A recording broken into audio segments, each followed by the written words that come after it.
Et bonjour les amis turfistes, et c'est Simon, j'espère que vous allez bien, que vous êtes bien installés et que vous avez de quoi noter les infos base choco et tocard du jour pour ce vendredi.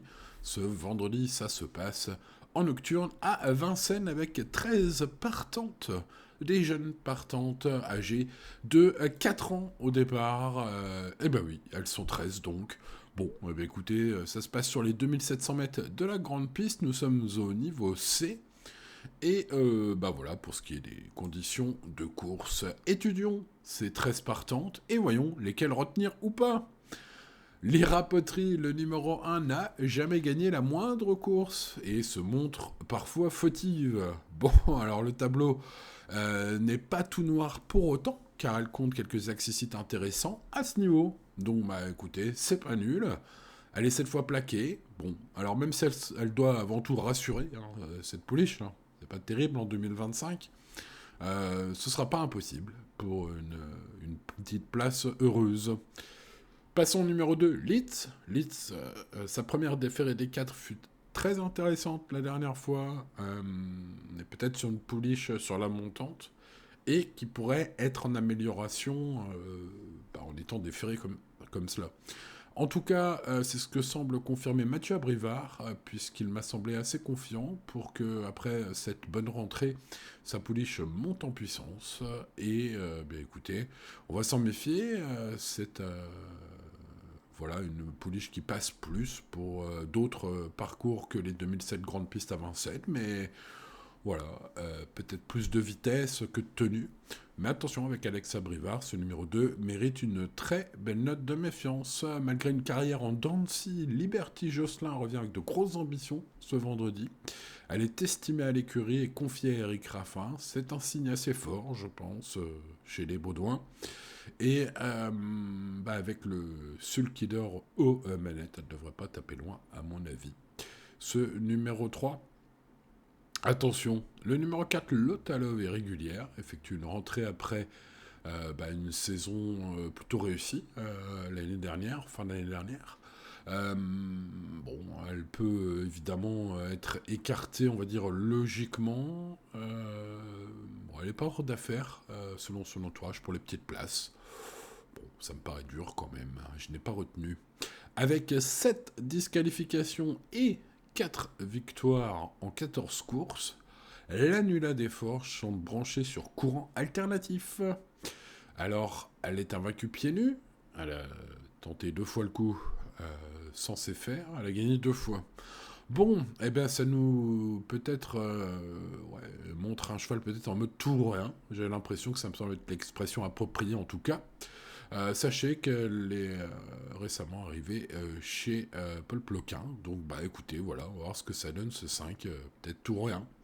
Passons au numéro 6, l'Estancia Bella, pur produit Marmion, avec des origines bien connues dans la famille, dans l'écurie. Et une pouliche régulière et en forme. On la retrouve dans toutes les bonnes lignes qui composent ce quintet.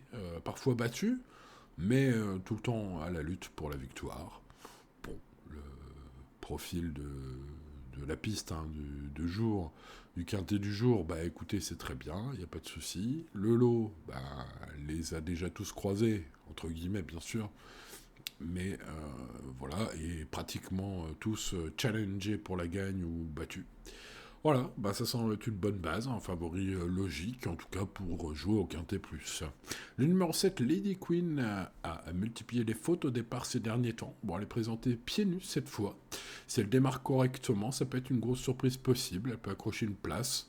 Pourquoi pas bon, voilà, si vous jouez ce numéro 7, tout va se jouer dans les premiers mètres, peu fiable, dans les premiers mètres, et puis bah, dans ce genre d'épreuve, hein, qui est entre guillemets un bon engagement pour tout le monde, faut pas trop être dernier, hein, je pense. Hein. Donc bah voilà, Franck Ouvry d'essayer de bien mesurer tout cela. Le numéro 8, Lorelai Dereux, est excellente dans le prix Modestia, bah, justement devant l'Estancia Bella, hein, qui sera la favorite aujourd'hui. Elle l'a battu la dernière fois. Elle retrouve Mathieu Mottier aux manettes. C'est une pouliche assez rapide. Elle est maniable. Elle a montré la dernière fois sa qualité et même qu'elle semblait sur la montante. Bref, pour toutes ces raisons, logiquement, je garde ce numéro 8 en première base. Le numéro 9, Lara de Chenu. Eh bien, en ce moment, elle retrouve un parcours qu'elle apprécie. Elle a sa chance pour les premières places. Il faudra un bon déroulement. C'est une belle chance même pour le podium, hein. Voilà, c'est une question de déroulement pour cette jument. Elle est en mode course et tout va bien. A priori, tout se présente bien. Le numéro 10, Lumineuse de Brion. J'ai du mal à cerner cette candidate. Voilà, en tout cas, cette saison. Une chose est sûre, elle est douée, hein, vu son année 2024, capable d'une belle perf. Voilà, c'est elle retrouve un peu le goût de la chose, hein, j'ai envie de dire. Retenir ou non ce numéro 10, c'est une affaire de feeling. Voilà, c'est une affaire d'impression personnelle. Le numéro 11, la Matidja, a passé un petit cap, hein. Voilà, ce printemps ça se passe bien. J'ai l'impression que c'est le déferrage, bien sûr. C'est une attentiste. Alors avec Benjamin Rochard, ça peut être les deux font la paire. Il faudra le bon parcours, hein, comme pour beaucoup aujourd'hui. Mais elle sait finir fort et elle peut tout à fait venir prendre une place si elle a le bon parcours. Le numéro 12, Lunga des Trousses, n'a pas été revu depuis novembre, fait une grande rentrée et abandonnée par beaucoup de mes confrères. C'est une fille de Burr Parker qui est dans sa bonne période de l'année, hein, plutôt bien quand le soleil brille. Voilà, donc malgré l'absence de course, ça pourrait être un coup à tenter. En plus, Vincent Renaud, hein, le professionnel normand, est plutôt positif, hein. Sa jument lui paraît prête le matin. Bon, alors écoutez, ça peut éventuellement se tenter. En tout cas, sur un petit ticket, on peut tenter ce numéro 12 en mode tocard du jour. Et puis le numéro 13, la Spezia de Loup. Le bilan à Vincennes est moyen. Un podium, hein, une troisième place, ce podium. En 4 tentatives, hein, sur la cendrée parisienne. Donc 1 sur 4, bon voilà, c'est mitigé. Sachez que le bel engagement est visé par Monsieur Partet, son coach, hein, Tristan, qui l'avoue dans la presse. Donc voilà, sachez-le. Bon, en théorie, elle a une très belle carte à jouer. Si elle s'adapte à la grande piste, enfin, voilà, c'est pas impossible, hein. Ça peut être un joli coup aussi, ce numéro 13.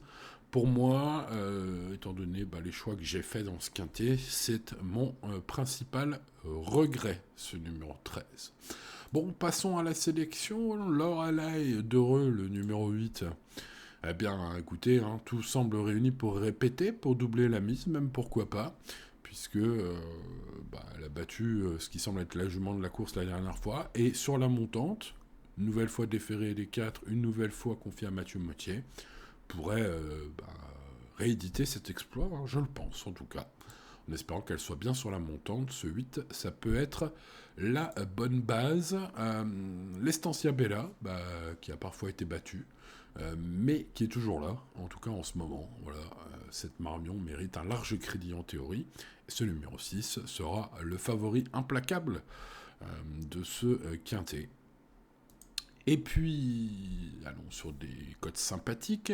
Risque d'avoir une petite cote sympathique aujourd'hui chez Eric Raffin, avec ce numéro 3. C'était bien la dernière fois, notamment voilà, parmi ses perfs, et puis l'antépénultième fois. Mais c'est la fiabilité qui pêche. Aujourd'hui, on met tous les atouts de son côté. J'ai senti son entourage assez confiant. Voilà, ce numéro 3 mérite un crédit. Si vous cherchez un cheval aux alentours des 10 contre 1, ça peut être un joli choco. On monte de cotes et on va dans les stratosphères des cotes PMU, les amis, avec Lunga des Brousses qui fait une grande rentrée, qui sera vraiment pas le cheval de tout le monde. Mais attention, qu'il travaille bien le matin, sachez-le, selon son coach, qui est déféré des 4 d'entrée de jeu et confié à Gabriele Guélormini. Gabriele qui se fait un petit peu discret ces derniers temps. C'est peut-être le moment, ce vendredi soir, de remettre le nez à la fenêtre, hein, pour le pilote italien. Bref, mes préférés, 8, 6 et 3, ce sont à mon avis les 3 chevaux les plus recommandables de la course. En tout cas, ce seront mes préférés, vous l'avez compris. Parmi les bons outsiders, donc j'ai gardé le 12. Je vous ai expliqué pourquoi c'était un coup de poker peut-être intéressant à tenter sur l'un de nos tickets. Ensuite, je pars sur le 9 Lara de Chenu. Chance très régulière, notamment sur son ultime sortie. La Matidja avec Benjamin Rochard va finir fort, ce numéro 11, si elle a un bon parcours, on va s'en méfier. Leeds me semble sur la montante, le 2, je m'en méfie aussi très fortement. Et puis, en arrivant au bout du bout, on va tenter l'autre abrivard, Lumineuse de Brion, le numéro 10, qui est un peu difficile à cerner, mais qui a montré des belles choses en 2024. Et puis le gros regret, ce sera la Spedia de Loup, le numéro 13, course visée par Tristan Parté, son coach, confié à Franck Nivard. On va mettre ça dans les champs réduits, peut-être sur un deuxième ticket. Vous le voyez, malgré peu de partantes, l'indice de confiance est assez bas, 5 sur 10. Bon, maintenant vous me direz, on en a vu d'autres, notamment mercredi, où je vous indiquais le quintet. Les amis turfistes, un quintet qui a payé, désordre, mais qui a payé. Donc, bah écoutez, voilà, hein, comme quoi. Il ne faut pas désespérer, les amis. Bon, eh bien, bonne chance à vous pour ce vendredi soir. N'oubliez pas le petit pouce sur la vidéo, de vous abonner si ce n'est pas encore fait et d'activer la cloche, bien évidemment. Et restez bien sûr toujours raisonnable, ça reste un quintet ouvert ce vendredi soir. Allez, merci de votre fidélité et à demain. C'était Simon. Ciao, ciao.